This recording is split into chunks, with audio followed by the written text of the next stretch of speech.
우리 지역의 이슈를 다양한 관점에서 알아보고 소통하는 시간 시사 토크쇼 이슈앤 팩트체크입니다.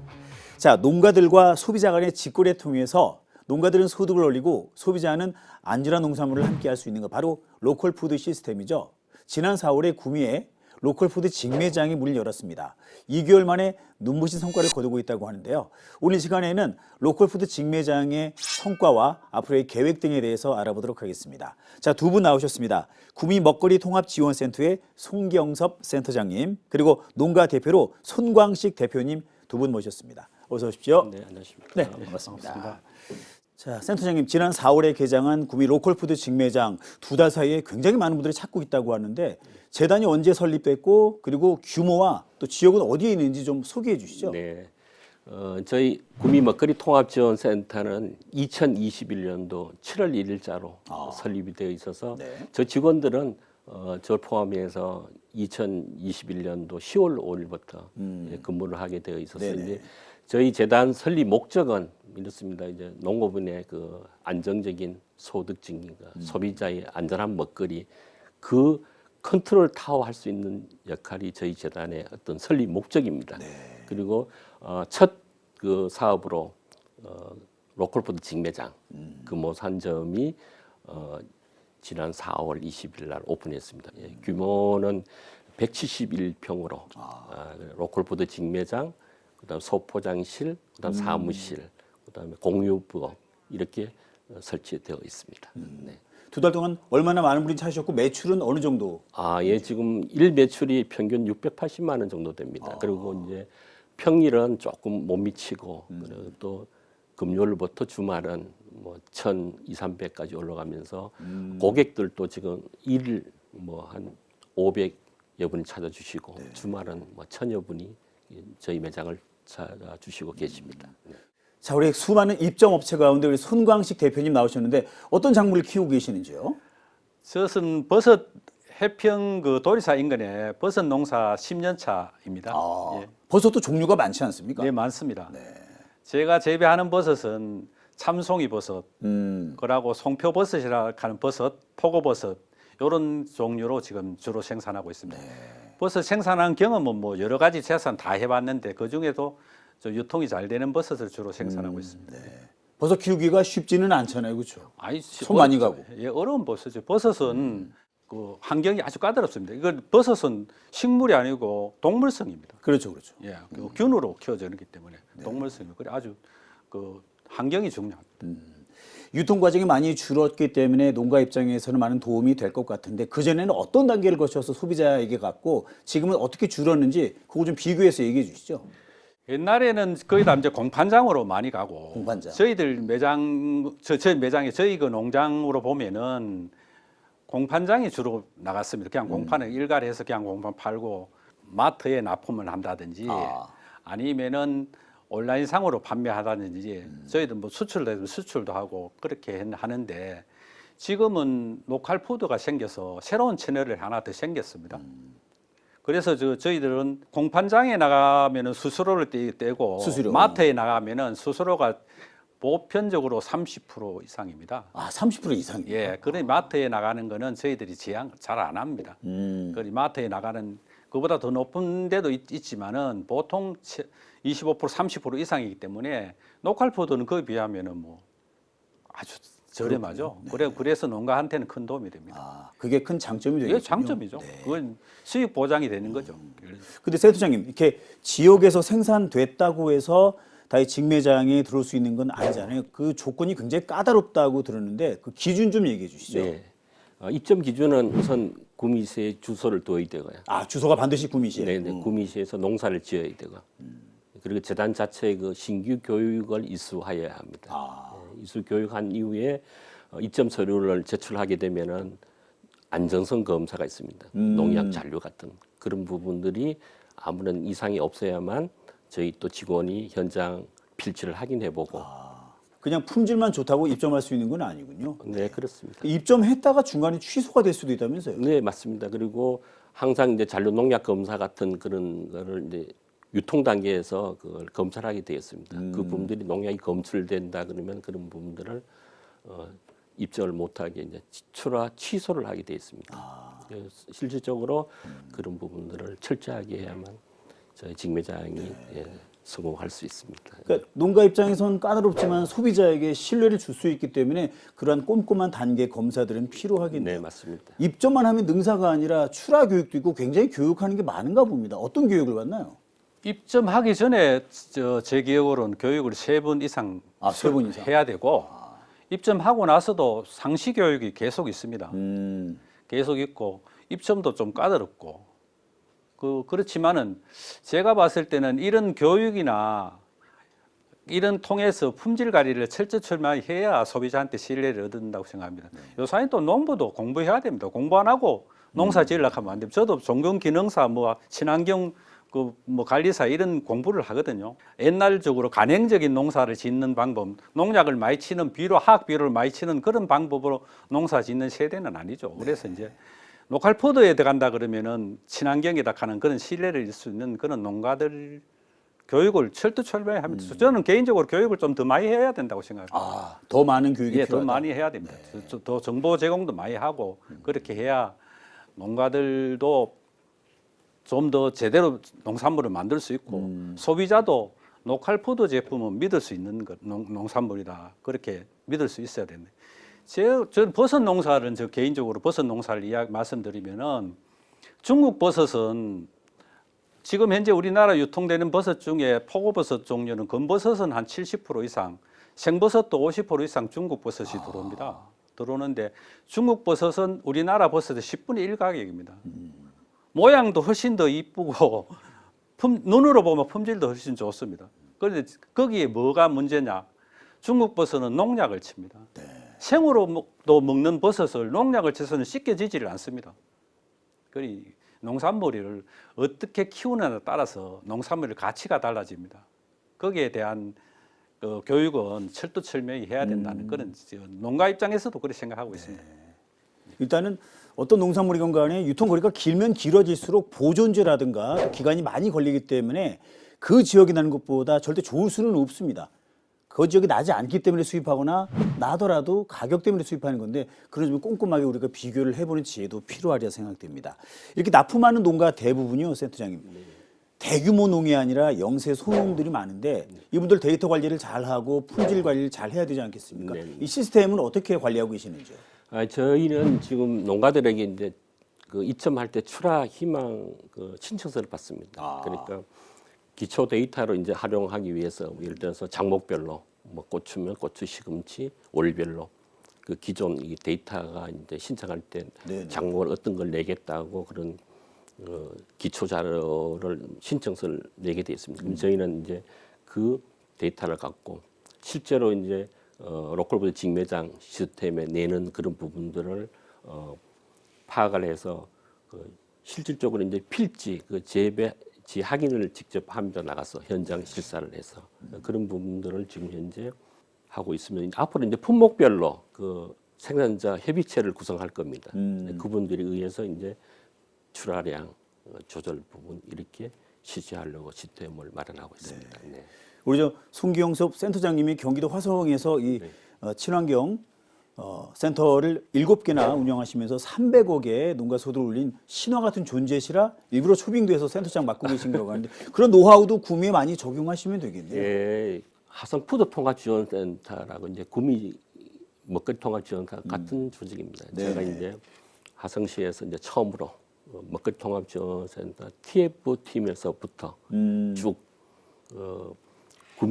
구미시에서 하고자 하는 그런 사업들 같은 걸 다 처음부터 수행을 했습니다. 네네. 특히 이제 농산물 품질 관리 부분에 대해서는 무엇보다 중요하다 그래서 제가 농산물 품질 관리 부분에 대해서는 엄격하게 그 부분들이 실패하면은 먹거리 통합 지원센터가 어떤 그 어려운 직면에 처하기 때문에 그걸 너무 잘 알고 있어서 품질 관리 부분에 많이 신경을 썼습니다. 그리고 또 국가 공인 자격증도 갖고 있고요. 그래서 예를 들면 하성시에서 어떤 출하 농가가 규정을 위반해서 출하 정지 6개월을 정지를 시켰습니다. 6개월이나요? 네, 그래서 3억 연매출을 1억 5천에게 손실을 시킨 저 장군입니다. 그래서 주변에서 외압부 들어오고 그분에 대해서는 제가 완강히 그 부분을 대처를 해서 아마 그 품질 부분은 제가 구미시에서도 적용을 하려고 합니다. 그러니까 농가의 항의를 듣더라도 품질 관리 기준만큼은 엄격하게 계속 쭉 적용해 오셨군요. 네네네. 그런 초지일관한 품질 관리 시스템이 필요하긴 한데 농가 입장에서는 양도 맞춰야 되고 관리 시스템도 적용해야 되니까 굉장히 어려울 텐데 애로사항은 없으십니까? 애로사항 한숨 묻으시세요. 애로사항이라보다는 농가가 살아남으려면은 그런 과정을 거쳐야죠.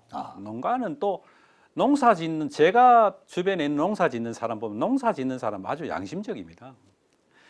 요사이 이제 탄소 제로 뭐 이런 말도 많이 하는데 농약을 더 치고 화학 비료를 치고 이러면은 농산물 생산은 쉽습니다. 훨씬 농비도 적게 들고 사람 힘도 덜 들고 훨씬 좋지만은 그런 걸 이용하는 서로 그런 생산되는 농산물은 사람이 먹는 농산물이 아니에요. 전 개인적으로. 그러고 또 다른 농가들도 요사이는 그렇게 농사를 안 짓고 된 소린대로 화학 비료 적게 쓰고 그렇게 성장 촉진제나 이런 거 안 쓰고 농사 지으려고 노력하는 사람들이에요. 그래서 까다롭게 해야만이 그 지역 농산물을 소비하는 로컬푸드를 이용하는 고객한테 신뢰를 얻을 수 있다고 생각하기 때문에 이게 이제 시간이 좀 가겠지만은 로컬푸드가 살아남고 우리 농가, 구미 농가가 살아남으려 그러면은 농가들이 자기 양심을 걸고 농사 지어야 된다고 생각합니다. 농부들은 다 착하니까 솔직히. 그 처음에 계획서를 낸다고 하셨긴 했지만 생산량을 맞추지 못하는 경우도 있을 거 아니에요. 그러니까 많이 생산하면 괜찮은데 부족하다고 하면 이것도 문제가 될 텐데 우리 대표님이라든가 주변 농가분들 얘기는 어떻습니까? 저희들 뭐 버섯 농가는 이제 그 몇몇 농가가 지금 현재 같이 지금 들어가고 있는데 납품은 뭐 서로 그 생산 조율을 어느 정도 하는 그 무게적으로 자기 거 더 많이 하면 좋겠지만 무게적으로 하고 있는 편이고 말을 안 해도 농가들은 뭐 서로 양심적으로 합니다. 그건 뭐 아직까지는 저희들 이제 그 우리 구미 로컬푸드는 이제 오픈한 지가 얼마 안 됐으니까 자리가 시스템이 제대로 다 되지는 않는데 그런 거는 앞으로 이제 제도적으로 다 맞출 거라고 생각하고 있습니다. 그래서 지금은 뭐 조금 힘듭니다만은 지역에 내가 생산한 농산물이 지역에서 유통될 수 있다 하는 그런 하나의 그 자긍심이랄까 이런 보람이 있습니다. 실제 멀리 안 가고도 이 지역에 내 이웃한테 줄 농산물을 내 이름 붙은 농산물을 준다 하는 거는 뭐 공급한다는 거는 그것도 뭐 하나의 보람이 아니겠어요? 그렇게 생각합니다. 그 전에 데이터를 보니까 구미에서 유통되는 농산물의 75%가 외지 혹은 수입이었고 25%만 구미시의 로컬 푸드를 이렇게 구입해서 우리가 소비했었네. 너무 적은 퍼센테이지인데 이게 좀 많이 늘어나겠죠? 예, 지금 로컬푸드 지매장뿐만 아니라 학교 급식이 진행이 되면 구미 농산물이 아마 많이 소비될 것으로 저 판단하고 있습니다. 예. 우리 지역에 생산된 농산물을 우리가 소비한다. 참 좋은 의도기 때문에 전국 각 지역에서 센터장님 계셨던 화성이라든가 우리 구미 등등등 전국적으로 로컬푸드 직매장이 참 많이 생기고 있거든요. 근데 어떤 경우는 적자를 못 견디고 그냥 문을 닫는 경우도 꽤 있는 걸로 알고 있습니다. 이런 관리도 중요할 텐데 어떻게 해야 된다고 보십니까? 예, 저희 푸드플랜은 구미시 농가와 소비를 동시에 만족시키는 그런 사업입니다. 어떤 농가가 이득되든 소비자가 이든 그런 부분이 아니고 농업인들은 지속 가능한 일이고 소비자에는 바른 먹거리를 먹는 공익 사업입니다. 이게 공익 사업이기 때문에 최소한의 판매 수수료를 제하고 그 농가들에게 판매 대금을 정산해두고 있고 우리 기본적인 수수료만 우리가 이제 운영되고 있는 그런 시스템입니다. 그래서 그렇게 해서 농가들에게 이제 그 수수료를 높이면 그만큼 판매 부분이 올라가고 그 소비자들은 이제 발길이 이제 끊어질 것이고 결국 농가는 출하를 않거나 포기하게 됩니다. 그래서 로컬 푸드 이익은 그런 어떤 이득에 대한 관점이 아닌 전체 판매 매출을 봐주시면 되고요. 결국은 이제 구미 농가들의 소득이 늘어나고 다시 이 구미에 지출되는 선순환 경제로 봐주셨으면 좋겠습니다. 네. 그러니까 농가 소득도 올리고 소비자도 만족해야 되기 때문에 그게 굉장히 밸런스 맞추기가 쉽지는 않겠습니다. 네네, 오늘 한쪽만 잡는다면 쉬울 수 있겠지만 네, 근데 궁금한 게 기존에 유통 단계마다 큰 유통, 작은 유통 이런 단계들이 있었잖아요. 그쪽으로부터 어떤 뭐 불만이라든가 이런 얘기는 없나요? 혹시? 지금은 아예 오픈된 지 3개월 정도밖에 되지 않기 때문에 어떤 그런 부분들은 좀 없습니다. 일단 뭐 소비자 측에서는 조금 가격이 높다고 이렇게 한간에 얘기 있었었는데 지금 좀 3개월 지나고 지금 보면 자정 기능을 거쳐서 아마 그런 부분들은 아마 해소될 것으로 판단하고 있습니다. 네. 아니 혹시 기존에 견고하게 이렇게 있던 유통 단계마다의 조직들 단체들이 있잖아요. 그래서 혹시 반발 내지는 뭐 애문 소리를 할까봐 걱정인데 그렇지는 않군요. 네, 그렇지는 않습니다. 네. 이게 대표님 계속 지속 가능하려면 어떤 점이 담보가 돼야 한다고 보십니까? 농가 입장에서. 농가 입장에서는 그 여러 가지 요건이 있지만은 저는 그 개인적으로 세 가지가 어느 정도 준비가 돼야 된다 이렇게 생각합니다. 첫째는 농가들이 그 로컬푸드에서 우리 농산물을 판매하는 농가들이 품질 관리, 믿을 수 있는 먹거리를 만든다 하는 주인 의식을 있어야 되고, 두 번째는 구미 시민이 로컬푸드에 가면은 친환경이고 진짜 믿을 수 있는 먹거리라 하는 홍보를 많이 해야 된다. 소비자에 대한 로컬푸드의 인식 전환이 필요하고, 세 번째는 정책적인 지원이 필요합니다. 정책적인 지원. 예, 저는 왜 그러냐 하면은 로컬푸드가 외지에서 오는 농산물이 많이 판을 치는 이런 시장에 지역 농산물이 지역에서 제대로 소비되면 탄소도 제로 줄일 수도 있고 네네. 친환경이고 이런데 제대로 정책적으로 지원이 안 돼서 그 농업 정책이 좀 힘들다. 지금 일반적인 저희 개인 생각인데 구미는 그 공업 도시라서 일반적인 정책이 공업 위주의 정책을 많이 하는 것 같습니다. 많은데 우리 농가 입장에서는 농업적인 정책도 많은 배려를 해야 된다. 그래서 그런 부분에서 구미시나 의회에서 좀 더 관심을 가져주셔야 로컬푸드가 될 거다. 로컬푸드가 제가 알고 있기로는 보통 오픈하면은 3년에서 뭐 우리 센터장님 잘 아시겠지만 3년에서 5년 정도는 적자 납니다. 아, 그래 적자를 딛고 어느 정도 홍보되고 어느 정도 기반이 되고 난 뒤에 다음에 수익이 나는데 저는 개인적으로 로컬푸드가 수익을 내는 조직으로 가면 안 된다고 생각합니다. 이거는 지역 농산물을 살리고 지역에 있는 우리 건강한 먹거리를 제공해서 지역민이 건강해지는 그런 그 프로그램으로 가야 되지, 사람 살리는 운동으로 가야 되지, 수익을 내는 구조로 로컬푸드가 간다 하는 거는 조금 제 개인적으로는 안 맞는 것 같습니다. 물론 뭐 그 경쟁사에서 수익 구조로 가야 된다 하는 이론도 맞겠지만은, 그래서 정책을 하고 있는 의회나 시에서는 이거를 지역 농산물을 살리고 지역의 그 우리 소비자의 건강을 살리는 그런 사람 살리는 운동으로 봐주셨으면 고맙겠습니다. 이 중에 공익적인 역할을 담보해내야 되겠네요. 뭐 시라든가 센터 직매장보다는 농가와 소비자에게 이득이 되는 쪽으로. 네, 맞습니다. 근데 이렇게 직매장이 판매만 하는 것보다는 아까 말씀 들어보니까 어떤 뭐 교육이라든가 체험 행사라든가 다양한 이벤트라든가 이런 것도 준비하고 계시던데 좀 네. 소개해 주시죠. 네, 맞습니다. 저희 직매장은 단순한 농산물만 판매하는 그 마트가 아닙니다. 이제 예를 들어서 구미의 그 소비자와 구미 농업인이 서로 그 만남의 장을 마련하고 있습니다. 특히 이제 팜토라든가 그다음에 농가 체험 행사, 가을에 이제 김장 김치 행사 이런 부분들을 소비자하고 농업인과 서로 그 만날 수 있는 그런 활동을 계획하고 있습니다. 네. 좋네요. 뭐 김장 당국의 행사도 그 철마다 인기 있는 과일 내지는 채소 농작물이 있지 않습니까? 그때그때 이벤트를 열어서 더 많은 분들이 찾게 하는. 그렇게 되면 지금은 금오산 1호점만 있지만 화성에서 7개까지 경영하시잖아요. 구미도 2, 3, 4호 계속 생길 수 있겠네요. 구미도 한 4, 5점까지 제가 4, 5점까지 계획을 예상을 하고 있습니다. 네. 더 많이 생기면 더 좋고요. 네, 맞습니다. 네. 끝으로 우리 시청자 여러분께 우리 로컬푸드 직매장 많이 애용해 달라고 두 분 마지막 말씀 듣겠습니다. 센터장님부터. 네. 구미 선산 출신 그 단계 하유지 선생은 나라는 백성을 근본으로 하고 백성은 먹을 것을 근본으로 하는데 먹는 것이 근본이다.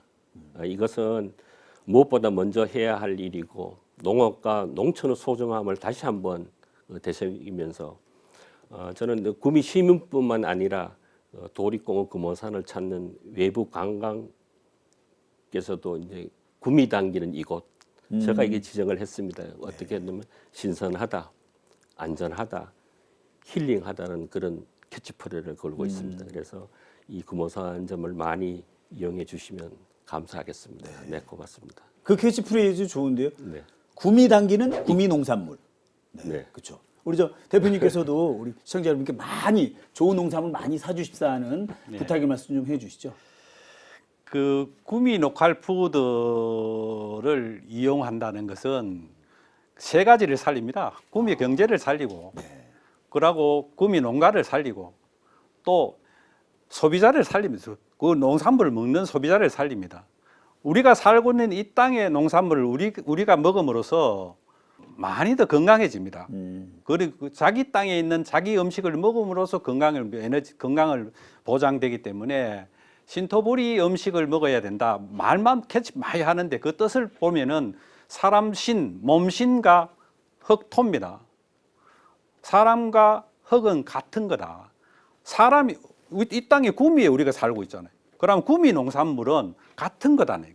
땅에서 나는 이 농산물을 먹음으로써 사람이 건강해질 수 있다 하는 보장을 할 수 있는 겁니다. 네. 그래서 외지에서 멀리 있는 농산물보다는 지역에 있는 농산물을 드시는 게 건강한 먹거리다. 그런 말씀드리고, 특히 뭐 탄소 제로 이렇게 말씀을 많이 하는데, 건강한 먹거리는 지금 우리 친환경으로 생산하는 게 건강한 먹거리의 탄소 제로 운동입니다. 그거 제일 그 지구도 살리고 구미도 살리고 우리 소비자의 건강도 살리는 로컬푸드 이용을 부탁드리겠습니다. 많은 부탁드립니다. 네. 감사합니다. 네. 자, 오늘은 구미시 로컬푸드 직매장의 성과와 앞으로의 계획, 우리 송경섭 센터장님과 농가 대표로 손광식 대표님 두 분과 함께했습니다. 또 좋은 결실 많은 분들이 찾기를 기대하겠습니다. 고맙습니다. 네, 감사합니다. 감사합니다. 예, 예. 그냥 쉽게 이렇게 생각하면 되겠습니다. 내가 살고 있는 곳에서 가까운 곳에 생산된 음식이 밥상에 올라오는 게 가장 건강하고 안전한 것이다. 이렇게만 생각해도 좋겠습니다. 그렇게 생산자와 소비자 모두가 상생하는 구미 농촌 경제 활성화를 기대해 보겠습니다. 센터장님 말씀처럼 이 로컬푸드 직매장이 25, 35, 45 계속 늘어나길 또 기대해 보겠습니다. 자, 오늘 방송은 여기까지입니다. 다음 이 시간에도 다양한 주제로 찾아뵙겠습니다. 고맙습니다.